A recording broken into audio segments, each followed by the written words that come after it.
Good afternoon. My name is Lisa Padmore. Welcome to another episode of Talking Business with the Institute of Chartered Accountants of Barbados, or ICAB.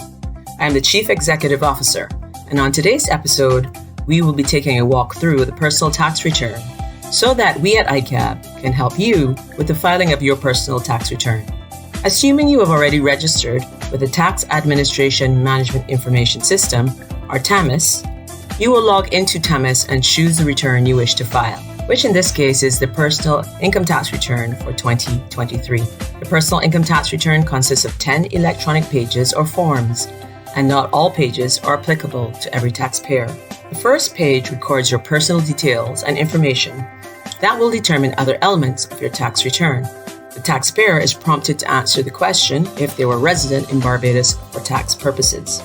Individuals who spend in the aggregate more than 182 days in Barbados between January 1st and December 31st, and persons with ordinarily resident status are deemed resident for tax purposes. Most of us answer this question as yes. If you lived outside of Barbados in aggregate for less than 182 days, however, you may answer the question no. There are a couple of acronyms used on that page: TIN or TIN, or Tax Identification Number, PIT, or Personal Income Tax, and RTC, or Reverse Tax Credit. When you registered with TAMIS, you received your TIN. We will discuss the Reverse Tax Credit on another episode. You are now required to include the map reference for lands if you are a landowner as well. And finally, if you are married, you will include details such as your spouse's TIN, if your spouse will also file a personal tax return, or an application for the Reverse Tax Credit. The second page of the electronic return will include the income the taxpayer received from employment and or from their pension, allowances received, and any taxes deducted from the income. Remember that these taxes are referred to as PAYE. These amounts are uploaded by your employer, the administrator of the pension plan, or the National Insurance and Social Security Services, or NISSS, and should have been uploaded already to your tax return. You as the taxpayer cannot enter the income into the cells on this page. If you are an employee or pensioner and at this time you have accessed your return and these cells are still empty, please contact your employer, pension administrator, or the NISSS. Page 3 includes other forms of income such as receipts from the NISSS for sick benefits and interest from investments. Pages 4 to 8 of the personal tax return are completed by individuals who have earned income from various types of activities such as agriculture, business, real estate, to name a few. We are limited in the time it would take to cover each page. However, the Barbados Revenue Authority, or BRA, has announced the locations of its free tax clinics across the island during this month. The locations and dates of clinics can be found at bra.gov.bb/free-tax-clinics.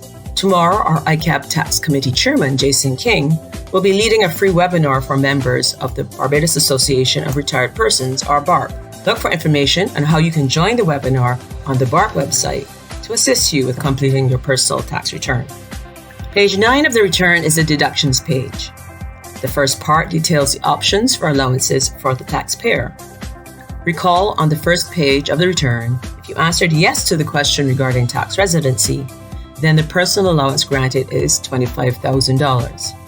If your spouse earned no employment income and earned less than $800 in income from investments, the taxpayer is granted an additional $3,000 in allowances. If you are a pensioner, then the personal allowance granted is now $45,000. If you answered no to the question regarding tax residency, then you are not granted access to any personal allowances. The second part of the page includes all of the current allowable deductions. Some are uploaded to your return, such as subscriptions to a registered trade union or statutory association, or donations made to a registered charity or an exempt charity. In order to get the benefit, you would need to provide the charity or trade union your TIN prior to the deadline for uploading third-party information. Other deductions can be entered by the taxpayer, such as the contributions made to the NISSS by the taxpayer for an employee or for medical expenses, A deduction is allowed for annual medical examinations for persons 40 years of age and over, up to $750 per annum. The final page of the return is where the computation of the tax liability for the year is found. Income from all sources, less personal allowances and allowable deductions, equals assessable income or taxable income. The first $50,000 of taxable income attracts a rate of tax of 12.5%. All taxable income above the $50,000 attracts a rate of 28.5%. Any PAYE from page 2 of the return is netted against the taxes payable, computed. To determine if additional taxes are payable or a tax refund is due. If additional taxes are payable, they must be paid to the BRA on or before April 30th, 2024.